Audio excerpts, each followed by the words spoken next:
Bismillahirrahmanirrahim. Assalamualaikum warahmatullahi wabarakatuh.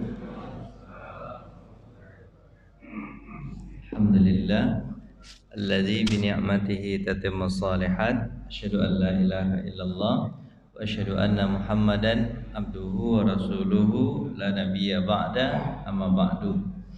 Jemaah yang dirahmati Allah, tema kita pada pagi hari ini masih tentang bagian buku yang ketiga, tentang hal-hal yang harus dihindari, namanya muhlikat.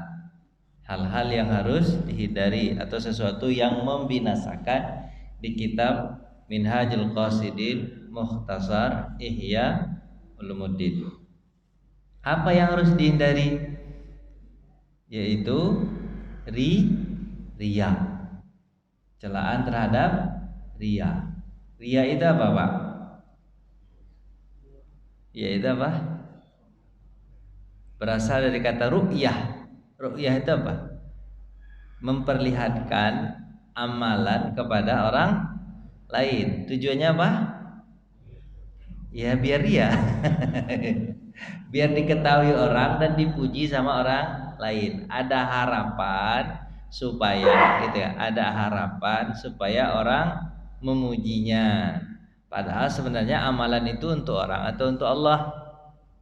Untuk Allah, bukan untuk orang. Jadi tidak perlu riya. Kata kan, tidak perlu riya. Ayatnya apa? A'udzubillahi minasyaitonirrajim. Bismillahirrahmanirrahim. Fawailul lil musallin. Celakalah orang yang salat. Ini orang yang salat nih biasanya Pak, maksudnya di sini yang riya itu yang punya amal atau yang enggak punya amal? Yang punya amal, Pak. Udah beramal baru riya. Kalau enggak beramal, ya apa mau diriakan yang ada amal? Ini penyakit muka belakang. Makanya setan itu mengatakan apa?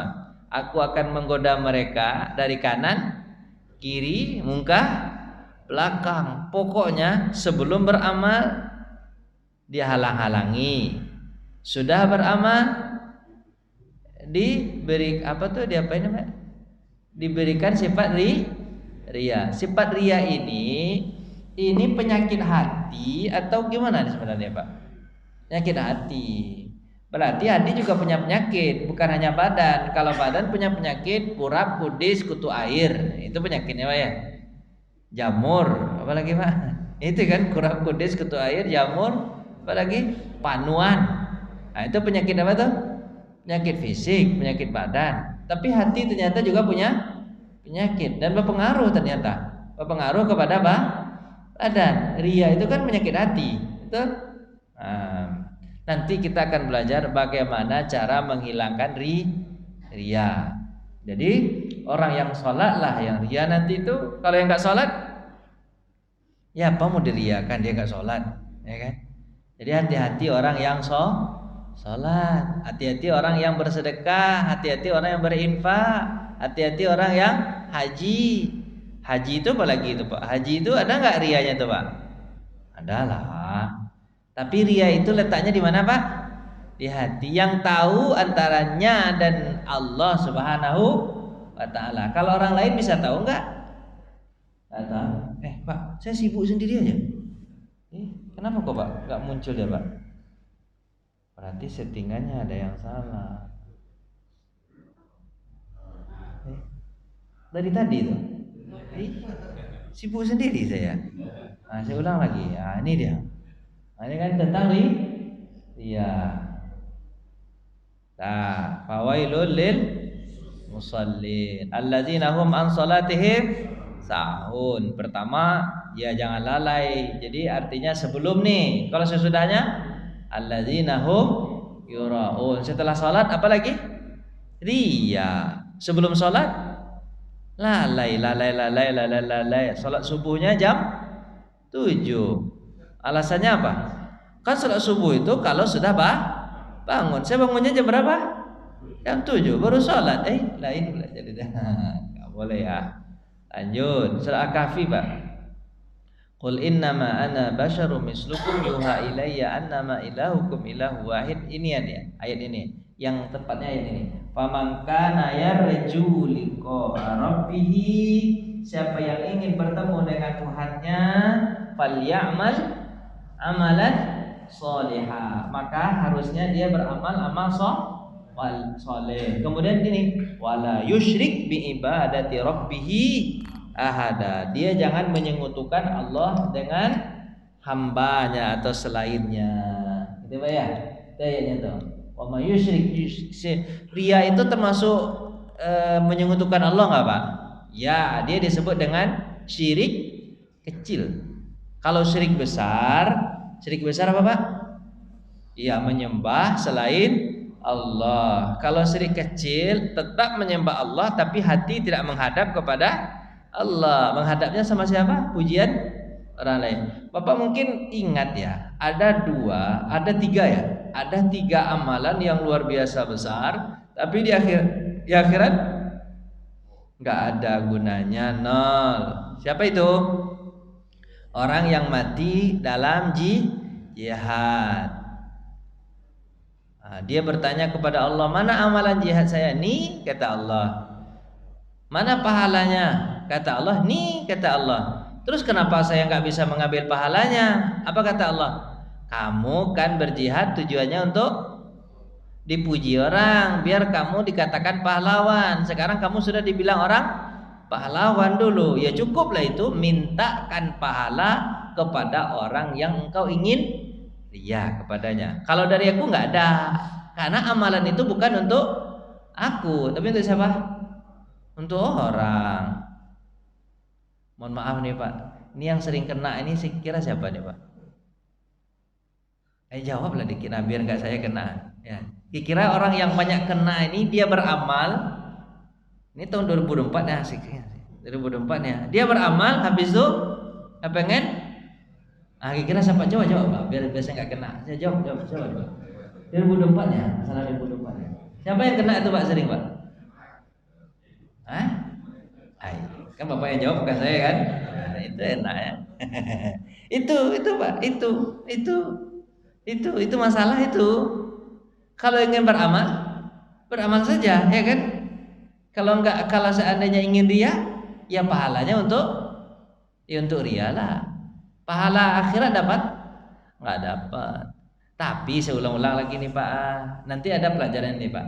Kalau dia memang amalan baik, terus ada dalam hati keinginan ria, maka teruskan amalan itu, karena dia amalan baik. Sebab ria itu memang goresan yang ada dalam hati. Apa kata iblis atau kata setan? Kamu nanti ria, kan? Daripada kamu ria, bagus kamu nggak beramal aja. Nggak begitu caranya.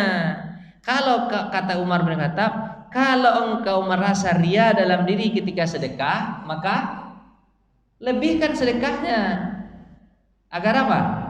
Agar setan putus asa. Ketika kalian dalam sholat kemudian terasa ingin ria, ini kan sholatnya bagus, segala macam. Apa kata Nabi? Panjangkan sholatnya. Agar apa? Setan putus asa. Jadi Pak, konsep ria itu adalah jika seandainya itu amalan baik, lanjutkan walaupun ada goresan-goresan dalam hati. Lanjutkan aja, teruskan. Dan berusaha untuk membersihkan sifat ria itu sedikit demi sedikit. Tapi kalau dia amalan buruk, ria pula, udahlah malah buruk ria. Ada nggak orang amalan buruk ria Pak? Coba lihat, saya mencuri ini sekarang nih, coba lihat, pandai kan saya buka gembok, pandai kan, coba lihat, ada nggak Pak? Nggak ada Pak. Kenapa kok orang nggak mau meriakan amalan buruk? Kenapa Pak? Jawablah dikit Pak. Kenapa Pak? Malu dia kan? Malu dia. Tapi Pak, tidak menyembunyikan amalan buruk itu lebih baik daripada menampakkannya. Itu lebih baik Pak. Makanya kemarin kita cerita, kalau ingin berbuat dosa, ngumpet aja sendirian. Itu lebih baik Pak daripada diriakan. Kalau diriakan juga amalan buruk, ini parah tuh orang. Bapak paham nggak ini cerita saya? Paham kan? Ayolah. Lanjut. Penyakit ria ini menimpa nih Pak. Menimpa siapa nih Pak? Para ulama karena nih. Orang yang kedua tadi apa Pak? Orang yang alim, yang memberikan apa? Ilmunya banyak-banyak. Tapi tujuannya apa Pak? Ingin dibilang orang ulama, ahli ilmu. Akhirnya dia tidak dapat sama sekali pahalanya. Ya kan? Penguasa juga begitu. Sedekah nih ceritanya. Apa Pak? Sedekah, infak banyak. Tapi tujuannya untuk apa? Ria. Ada nggak pahala sedekahnya? Nggak ada. Orang jihad atau segala macam Pak, semuanya habis gara-gara ria. Makanya Nabi mengatakan sesungguhnya ria itu ya'kulunal hasanat kama ta'kulunan nara 'alal hatab.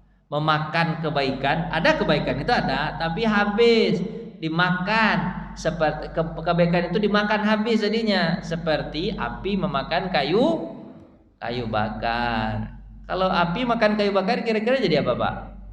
Jadi abu. Kalau arang setengah bakar. Kalau abu ya kebakaran namanya Pak ya. Gitulah kira-kira. Ulama besar pun sulit menyikapi penyakit ini. Sulit menyikapi penyakit ini. Pak, ada cerita dulu Pak. Gimana ceritanya Pak? Ada seseorang. Gimana seseorang tuh? Seseorang itu dia ada di sebuah kampung. Kampung itu ada pohon besar yang disirikkan oleh penduduk kampung. Jadi ada pohon Pak disirikkan penduduk kampung.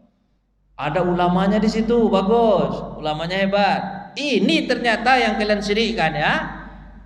Apa kata dia? Besok aku akan datang ke mana? Ke pohon itu, aku tebang pohon itu. Dia sirik-sirik aja. Ini ulamanya penguasa juga ternyata, ya kan? Besoknya pagi-pagi siap-siap dia untuk menebang. Tapi sebelum dia tebang ada orang yang menghalangi. Terus orang itu berkata begini, Pak, jangan ditebang Pak pohon ini Pak. Pohon ini berguna buat kami ini Pak. Tolong ya Pak ya. Sebagai imbalannya Pak Bapak ulama, Pak penguasa juga sekalian tuh, setiap pagi nanti ada di bawah bantal Bapak itu emas. Ada apa Pak? Emas 2 keping. Berapa? 2 keping. Kalau 2 keping itu Pak misalnya 10 gram, udah 2 jadi berapa tuh Pak? 20 gram. Emas sekarang berapa Pak? 1 juta. Tahu juga Bapak ya, mengerti juga Bapak ya. Kalau 20 berarti 20 gram 20, itu sehari Pak. Sehari Pak. Memang pas paginya dia lihat ada apa Pak? Emas 2 keping. Dia pulang dulu ceritanya, dia pulang dulu. Oh iyalah, kalau begitu saya pulang dulu. Dia pulang. Besok paginya pas bangun tidur dia buka, ada emas 2 keping. Besoknya lagi ada emas 2 keping. Besoknya lagi ada emas 2 keping. Hari keempat nggak ada emas. Nggak ada emas. Marah dia. Dah ada emas. Gimana ceritanya nih? Kalau begitu saya tebang aja lah pohon tuh, kata dia kan. Ketika pagi itu juga dia kepengen tebang pohon itu, diapain sama dia? Apa tuh? Ada orang yang njorokin dia, akhirnya dia terjatuh. Kenapa kamu njorokin dia? Kamu njorokin saya. Kalau kamu berani lawan saya, kata orang itu. Kalau kamu berani lawan saya. Terus apa kata dia? Oh nggak berani kamu, ayolah dia lawan. Tapi dia nggak bisa berbuat apa-apa.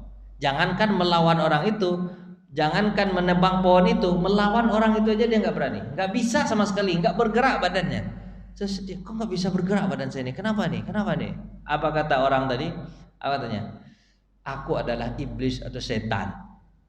Aku adalah iblis atau? Itulah, aku iblis. Ketika kau ingin menebang pohon di hari pertama kemarin, kau niatmu karena Allah Subhanahu Wa Taala, maka aku takut. Takut kau pasti bisa menebang pohon.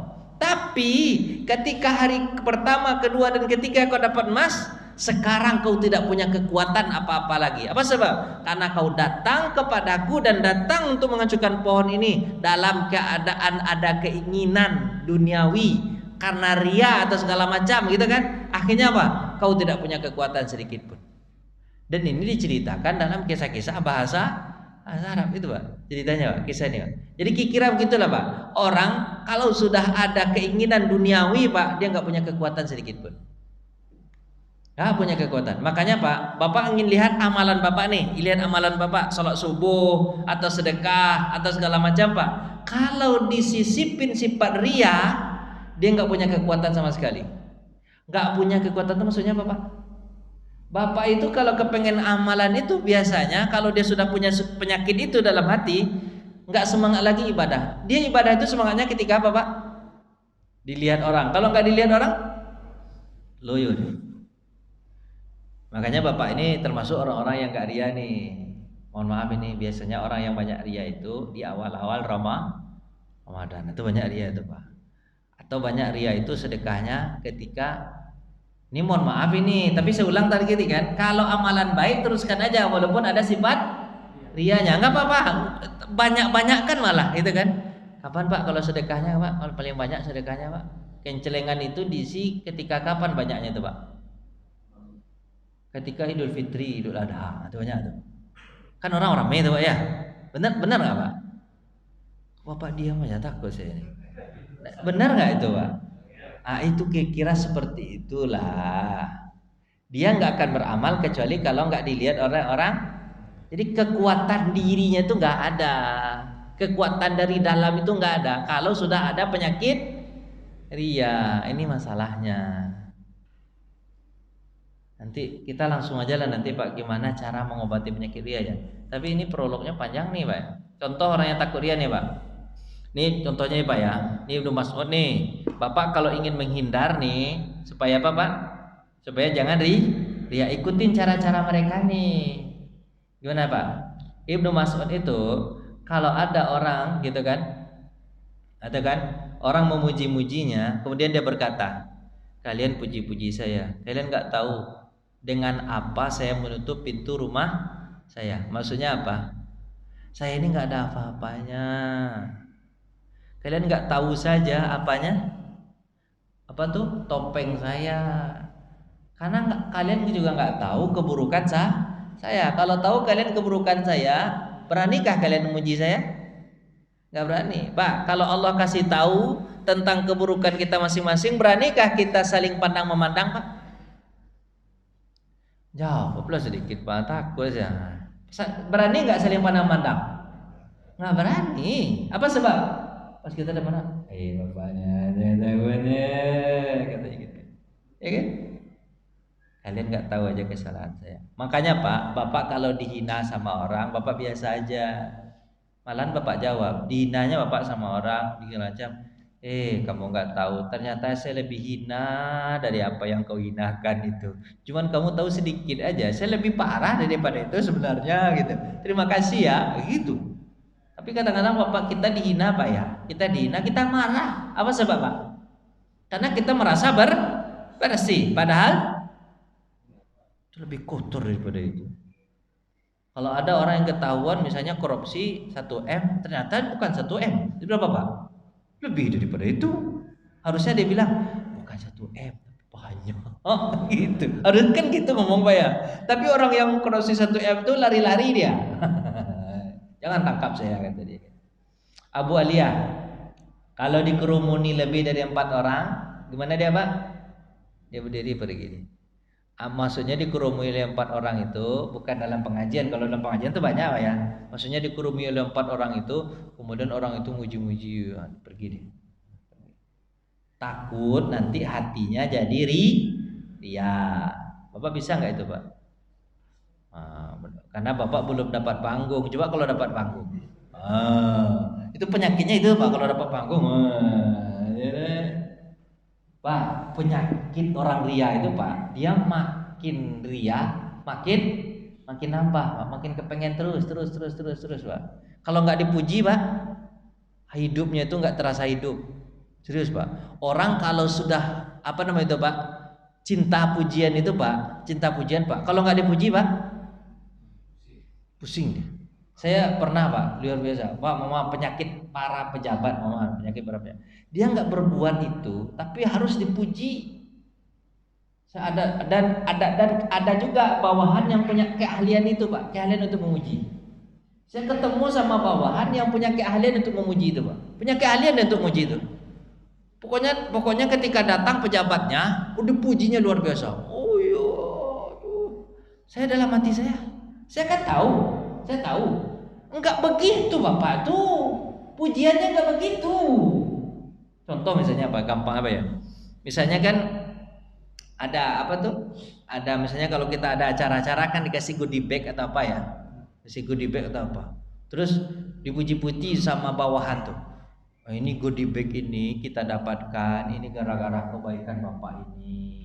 Bapak inilah yang begini. Saya bilang bukan dia yang menyediakan.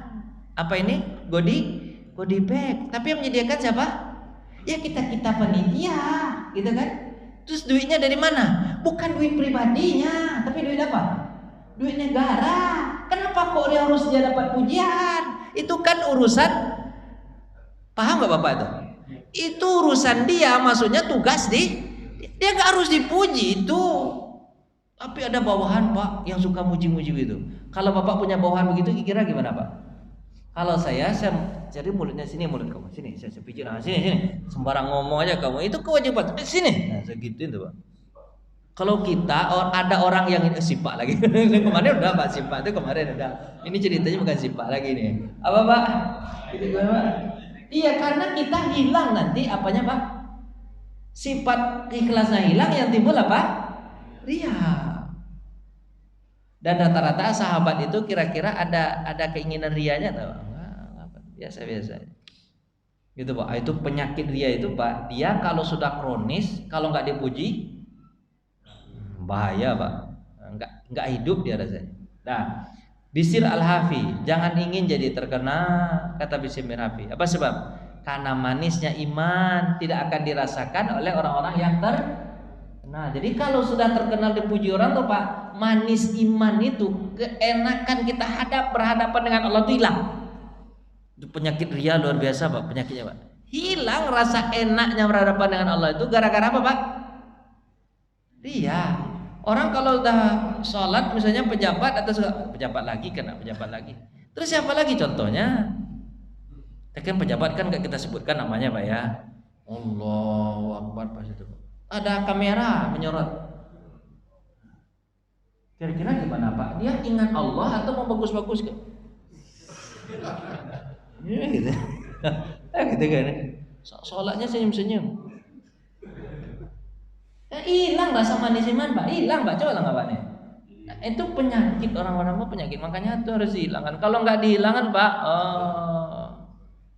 amalan itu hilang semua, nggak ada gunanya. Jadi imam. Hah? Jadi imam misalnya kan, kalau jadi imam bagus. Kalau amalan bagus kan kalau amalan bagus teruskan. Kalau bisa bacaan yang pendek diapain Pak? Dipanjangkan. Agar apa? Agar putus asa lah setan untuk menggoda. Jadi begitu cara menghilangkannya Pak. Cara menghilangkannya begitu. Cara menghilangkannya. Itu penyakitnya gitu Pak. Yang menghilangkannya itu. Bagus, alhamdulillah. Teruskan, panjangkan kalau bisa. Biar jemaah itu jadi aja semana nih panjang betul, kan? Nah, ini salah lagi. Jadi enggak apa-apa Pak. Pokoknya intinya kalau cara dia itu menghilangkannya panjangkan. Kalau ria itu memang ada penyakitnya dalam hati. Tapi dengan seiring waktu kalau kita berusaha terus untuk menghilangkannya dia akan hilang. Caranya ya tambah-tambah kebaikan. Kalau sedekah 1.000 terasa ria 1.000, jadi gimana Pak? 2.000. Tapi masalahnya 1.000 orang nggak ria, malah ditutup sama dia. Yang ria itu berapa? Yang 100.000. Nah, kayak susah masuknya ke dalam apa tuh Pak? Ke dalam apa? Ke dalam kota itu agak susah masuknya. Susah betul masuknya. Kalau 1.000 Pak, diapain ya Pak?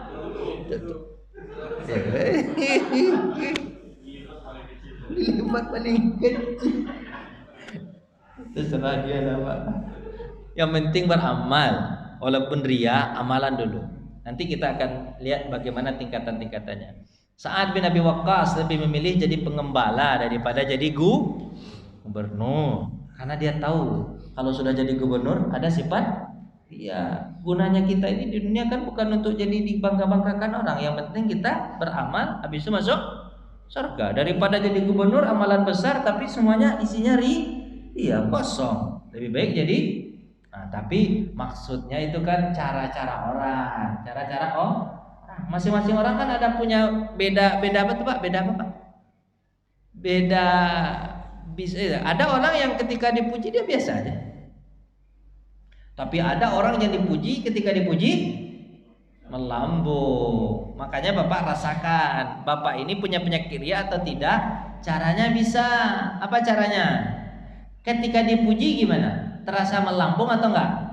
Kalau enggak terasa, alhamdulillah tuh berarti Bapak tidak punya penyakit itu. Tapi kalau terasa melambung berarti punya. Sebaliknya, ketika dikritik gimana? Merasa nyunsrep atau gimana? Kalau merasa nyunsrep berarti ada sifat ria. Tapi kalau dikritik biasa aja berarti diterima malah itu bagus. Makanya Pak menyeimbangkannya itu.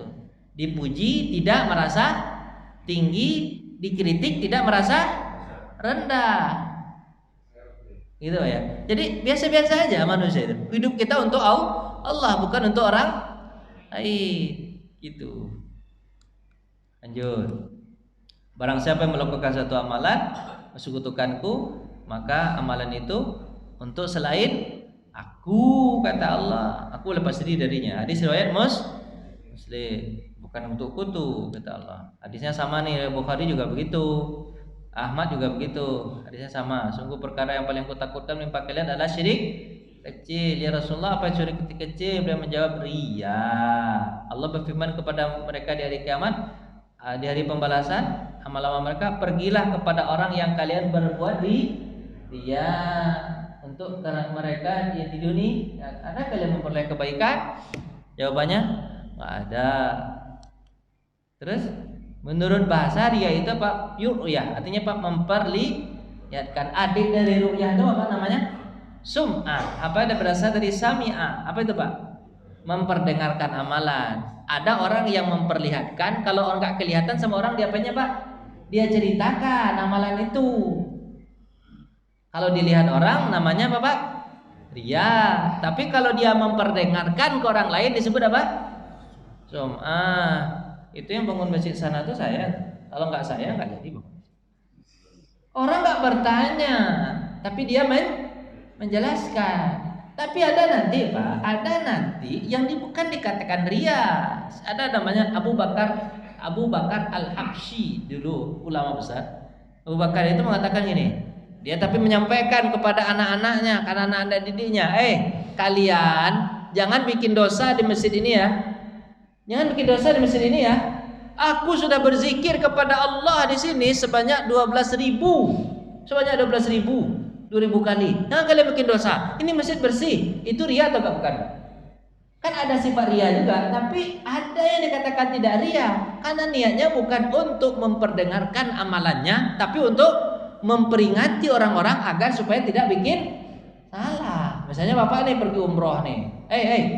Kalian jangan macam-macam ya, kalian di Mekah di Madinah itu ya, jangan macam-macam ya. Saya sudah 3 kali umroh ke sana, 4 kali haji. Itu ria enggak Pak? Ya ada sedikit rianya, tapi tergantung diri sebenarnya. Ya kan itu masjid bagus itu. Itu kan gitu misalnya kayak gitu. Jadi jadi konsepnya itu konsep hati. Bagaimana ya cara merasakannya itu? Bapak rasakan aja lah sendiri ya. Dah. Langsung aja lah ya Pak ya. Ada dah Pak. Dia itu macam-macam juga. Ada dari badan, gaya badannya. Gimana? Dia nggak ngomong, tapi gimana Pak? Badan, gestur. Terus ria apa lagi Pak? Penampilan, bagus penampilan, ya kan? Tapi ketika penampilan bagus disalahkan nggak Pak? Ketika kita ke masjid? Enggak lah. Nabi nyuruh, Allah nyuruh kan, khuzu zinatakum inda kulli masjid, ambil pakaian bagus. Tapi ada tujuan dari hatinya yang beda. Kemudian ria dari kata. Kalau itu biasanya tuh Pak, orang-orang yang ahli pidato tuh pakai kata-kata ini, kata-kata apa Pak? Kata-kata mutiara. Itu boleh sih sebenarnya, cuman orang nggak paham. Ya kan gaya-gaya gitu Pak ya, gaya-gaya. Atau gini Pak ya, mentang-mentang dia baru pulang dari Eropa pakainya bahasa Inggris. Ayam apa kata orang? Ayam apa nih kata orang? Atau mentang-mentang baru pulang dari mana Pak? Dari Mekah atau dari mana gitu, dari Arab, pakainya ana antum, boleh aja pakai ana antum kalau memang itu adalah situasinya begitu, orangnya paham, ya kan? Tapi kalau orang nggak paham pakai ana antum segala macam, apa yang terjadi? Kan orang jadi, kata orang lain nih. Biasanya aku, lu, gue. Kenapa sekarang pakai ana antum? Tapi ya, sebenarnya itu bagus, cuman apa Pak? Situasinya itu lihat keadaan. Kan bisa aja dirasakan itu. Terus dia dengan perbuatan diberikan ke orang lain. Dia dengan apa Pak? Teman-teman dan tamu-tamu bisa. Macam-macam mode-mode ria, hati-hati nih. Dia kepengen cepat aja nih. Ikan yang paling besar itu ianya apa Pak? Beribadah tanpa maksud mencari pahala sedikit. Itu yang paling parah tuh. Yang kedua Pak, tujuannya ibadah tapi disertai sedikit pahala, sedikit dia tujuannya. Jadi pahalanya itu tipis sekali. Dimana seandainya dia sendiri maka dia tidak melakukan. Nah, tapi ibadah tapi ada rianya. Ya kan? Tapi agak-agak sedikit lah rianya itu. Kalau ria di atas betul-betul ibadah untuk apa Pak? Untuk orang lain, itu habis tuh pahalanya. Kalau ini Pak masih ada sedikit pahalanya. Ya kan? Jadi terlihat itu kapan? Ketika dia ibadah, semangat ketika dilihat oleh orang lain. Kalau nggak dilihat, ya tujuan ria. Kemudian tujuan berikutnya ketika tujuan pahala rianya seimbang antara rianya dengan pahala, antara pahalanya dengan rianya seimbang, gitu kan? Seimbang. Terus ada yang bagusnya Pak, pengetahuan manusia terhadapnya menguatkan. Jadi kalau orang manusia tahu, dia semangat. Kemudian seandainya tidak ada seorang pun yang tahu, dia tidak meninggalkan ibadah. Itu bagus Pak. Nah, ini Bapak nih, kalau orang tahu dia semangat. Tapi kalau orang nggak tahu dia tetap ibadah. Itu artinya Pak 75% bagus pahalanya, 25% rianya. Itu Pak. 25% rianya. Jadi begitu. Kalau nomor 3 ini 50-50. Kalau ini terbalik 75-25. 75 apanya? Rianya, 25 pahalanya. Kalau ini habis sama sekali. Ria isinya semuanya 0%. Ya, ini 0%, ini 25, ini 50, ini 75 ini. Tapi kalau bisa ada yang kelima lagi lebih bagus. Apa itu? Tapi nggak ditulis di sini. Apa itu Pak? Ikhlas karena Allah Subhanahu Wa Taala. Kan lawan ria itu apa Pak? Saya ibadah bukan karena siapa-siapa. Makanya Pak kalau bisa nih ibadah-ibadah sunat disembunyikan. Kalau bisa ibadah-ibadah sunat disembunyikan. Yang boleh diperlihatkan apa Pak? Ibadah wajib. Ibadah wajib perlihatkanlah, sholat segala macam lihatkanlah. Zakat wajib lihatkanlah. Tapi kalau sedekah macam disembunyikan agar apa? Tidak dihinggapi penyakit ria. Kalau bisa Pak Den disembunyikan. Jangan semuanya diperlihatkan. Apa ya? Saya cepat aja dah. Cepat aja. Kita selesaikan hari ini. Mana dia Pak ya? Tipe dia tuh semua senang berbagi di jalannya Pak. Mana dia? Tolong. Nah nih cara memberantas ya ini kan tadi sebenarnya sudah baca. Congkel dia ke akar-akarnya. Gimana Pak cara memberantasnya Pak? Congkel dia ke akar-akarnya. Gini. Ria itu aslinya apa Pak? Cinta disanjung. Coba Bapak hilangkan bagaimana caranya supaya tidak suka disanjung. Tuh, pertama cara menghilangkannya. Yang kedua apa Pak? Jangan takut dimaki. Dimaki biasa aja. Apa sebab? Karena kita memang lebih daripada itu sebenarnya. Terus yang ketiga C-nya Pak? Berharap apa yang ada di tangan. Jangan berharap, ada kata jangan, maaf. Jangan berharap apa yang ada di tangan manusia. Berharap apa yang ada di tangan Allah Subhanahu wa Ta'ala. Biasakan menyembunyikan ibadah. Ini Pak yang ketiga, yang ke apanya Pak berikutnya. Biasakan menyembunyikan ibadah. Itu caranya Pak. Terus yang kedua, setelah Bapak congkel, Bapak habiskan penyakit ini yang 3 ini, ya kan? Bapak habiskan penyakit ini. Baru setelah itu Bapak menolak apa saja yang terlintas darinya saat itu juga. Hendaklah sering mengingat dia mengundang marah Allah. Jadi setelah Bapak congkel, itu kata Imam Al-Ghazali, dibuang semuanya itu. ingin dipuji, takut dicela, kemudian berharap kepada manusia, hilangkan semua, hanya berharap kepada Allah. Udah masuk itu, setelah itu setiap kali ada lintasan diingat marah Allah. Sebab apa? Orang kalau ria marah Allah nggak Pak? Marah. Kalian sedekah kata Allah, itu duitnya dari siapa? Dari Allah. Itu kenapa harus diriakan? Harusnya ketika kalian bersedekah, harusnya yang dipuji siapa? Allah. Ketika Bapak sedekah misalnya, Bapak sedekah, banyak betul sedekah Bapak. Apa jawabannya? Alhamdulillah, segala puji bagi Allah. Saya ini nggak ada apa-apanya. Ini dari Allah ini. Saya cuman perantara aja. Gitu kan? Nah, itu caranya Pak ngilanginnya. Cara ngilangin. Bisa nggak Pak begitu? Mudah-mudahan bisa, belum ya. Udah kan, gitu ya. Terus apalagi Pak? Misalnya Bapak sholat ini, sholat contohnya ya. Itu orang muji deh, bagus betul sholat Bapak, bacaannya mantap segala macam. Terus Bapak jawab apa? Alhamdulillah. Badan saya ini, suara saya ini, hafalan saya ini, semuanya yang ada pada diri saya ini bukan milik saya, tapi milik siapa? Allah. Ini anugerah dari Allah. Kata Nabi Sulaiman apa? Hadza min fadli Rabbi. Ini keutamaan yang diberikan Allah keutamaan yang diberikan Allah kepada saya. Hadza min fadli Rabbi. Semuanya dari Allah nih. Saya nggak ada apa-apanya nih. Gitu. Bisa nggak Pak? Segala pujian, pantaskah manusia dipuji Pak? Nggak pantas. Apa sebab?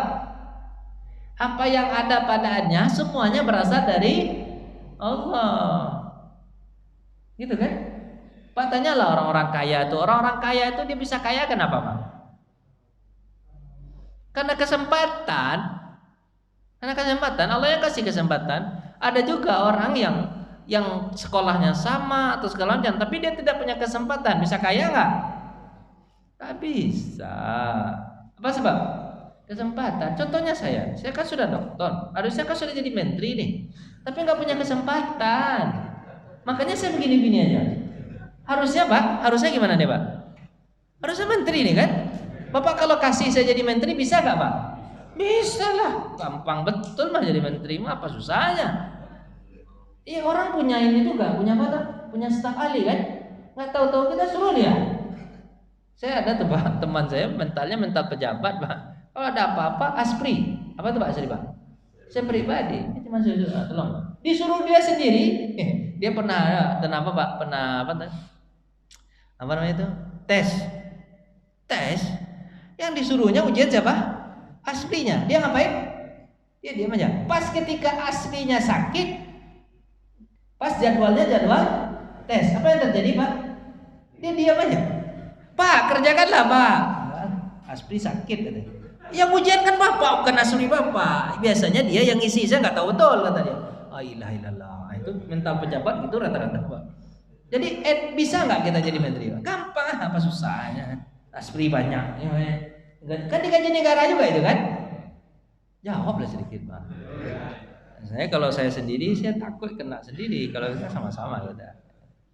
Lanjut. Keringanan nih Pak, keringanan nih. Tadi sudah ya cara ngobatnya keringanan nih, rukhsah atau keringanan memperlihatkan ibadah. Jadi kalau Bapak lihatkan ibadah ini ada keringanan. Amal perbuatan rahasia mengandung faedah ikhlas sebenarnya. Sebenarnya lebih baik diapain Pak? Dirahasiakan. Kemudian menampakkan amal mengandung faedah bisa diikuti dan mendorong orang lain, itu juga boleh. Contohnya apa Pak? Ketika berinfak nih, kan masjid kita nih Pak. Pak, saya 10 juta. Tujuannya apa Pak? Ikutin orang lain, motivasi. Boleh, niat itu boleh, nggak ada masalah. Betul? Nggak masalah itu. Bapak niatkan gitu. Nah, tujuannya gitu. Niatnya apa? Untuk memotivasi orang lain. Ketika itu yang ternyata yang berinfak itu apa Pak? Dia adalah ketua RT. Ketua RT infaknya berapa? 10 juta. Apa kata ketua RW? Masa saya RW nggak 10 juta, harus 15 saya. Itu contoh.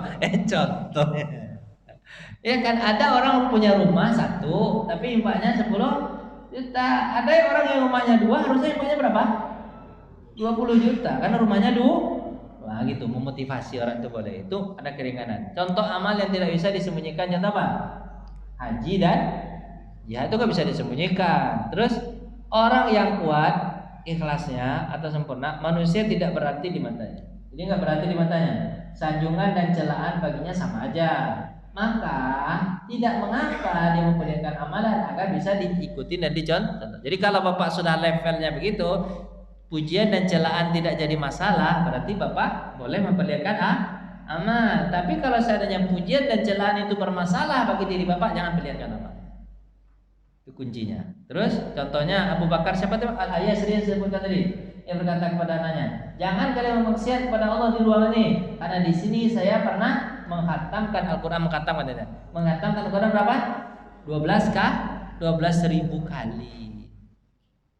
Tapi dia tujuannya bukan untuk meriakan amalan dia, tapi Bapak mengajari orang-orang itu supaya jangan bikin salah. Pelajarannya itu Pak, pelajarannya simple gitu Pak, Iria itu Pak. Cuman mempraktekannya gimana Pak? Seumur hidup kayaknya Bapak tetap berjuang. Tak berjuang. Tapi Pak, ya begitulah. Jadi dia ada tingkatan-tingkatan itu ya. Ya macam-macam tingkatan. Kalau ada ria, gitu kan. Kalau ada. Bapak mau tanya lah Pak. Ini kalau ini kan udah habis nih. Sengaja saya Pak. Nah lagi. Masih banyak ternyata. Adalah rukhsah keringannya. Barang siapa yang melakukan sebagian dari dosa-dosa buruk, maka hendaklah dia menutup dirinya. Dia menutup diri kalau dosa-dosa buruk, menutup diri itu Pak ya.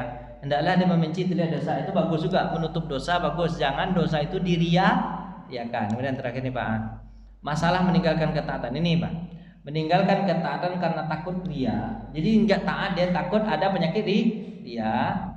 Bila pendorongnya melakukan ketaatan bukan karena agama, maka hal itu memang patut ditinggalkan karena ia adalah maksiat. Tapi kalau ketaatan Pak, tapi pendorongnya adalah agama untuk taatan kepada Allah, maka kerjakan terus, jangan ditinggalkan. Ya kan? Demikian juga bila meninggalkan amal karena takut ada yang berkata bahwa dia akan melakukan karena riya, maka tidak patut dia meninggalkan amalan tersebut. Karena itu adalah tipu daya syaitan. Jadi kalau baik kerjakan terus. Ibrahim anaknya berkata, bila setan datang kepadamu saat kamu sedang sholat, lalu dia berkata, kamu riya, kata setan, kamu riya, kata setan. Maka apa? Panjangkan sholat. Jadi Pak, intinya gitu Pak. Kalau dia baik, ada sifat-sifat riya di situ, teruskan aja. Yang nggak boleh itu, kalau dia perbuatannya buruk, baru tidak boleh dilanjutkan, berhenti. Dikira begitu. Makanya Pak, kalau ada yang bersedekah, misalnya kan pejabat bersedekah, berapa sedekahnya? 10 juta menjelang ini, Pak. Bapak ada ria-rianya nggak 10 juta ini? Ada katanya. Kalau ada Pak tambah lagi 10 juta. Biar yang 10 juta yang ria ini nggak ada pahalanya, yang ada pahalanya yang mana? Yang 10 juta berikutnya. Begitu caranya. Ampuh ya Pak. Bapak tanyalah Pak. Kayak gitulah. Ya mudah-mudahan Pak. Silakan. Assalamualaikum warahmatullahi wabarakatuh.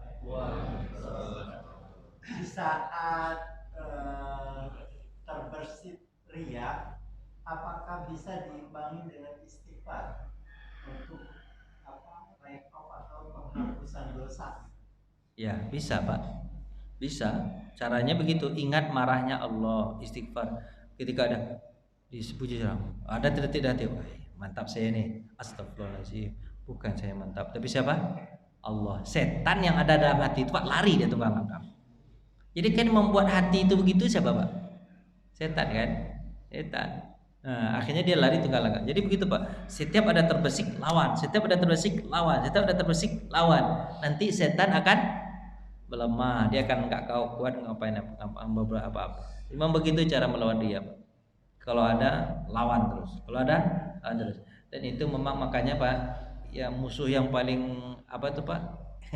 Musuh yang abadi pada diri kita itu siapa Pak? Ya diri kita sendiri. Kalau musuh lawan Pak, lawan orang lain, bisalah kita nggak menghindari dia kan? Bisa menghindari dia. Misalnya ada musuh nih lawan kita kan, bisa kita jauh daripada dia kan? Nggak kena kita kan? Tapi kalau diri tidur pun ada dia. Itu masalahnya. Diri kita nih Pak. Makanya Pak, siapa yang bisa itu pepatah itu, siapa yang bisa mendudukkan dirinya, maka dia pasti bisa mendudukkan orang lain, termasuk musuh-musuh. Tapi siapa yang tidak bisa menundukkan dirinya, dia tidak akan bisa menundukkan musuh-musuhnya. Jadi sebenarnya Pak, lawan kita sebenarnya yang paling kuat apa Pak? Pak, Bapak kalau bisa menundukkan diri Bapak, musuh Bapak gimana? Atau orang-orang selain Bapak gimana? Mesti tunduk sama Bapak. Gitu. Pak udah lebar Pak, udah lebar Pak. Ada lewat satu lagi lah, satu lagi boleh. Silakan Bapak, Ibu. Ibu ada nggak Ibu tentang ria? Bapak? Silakan Pak.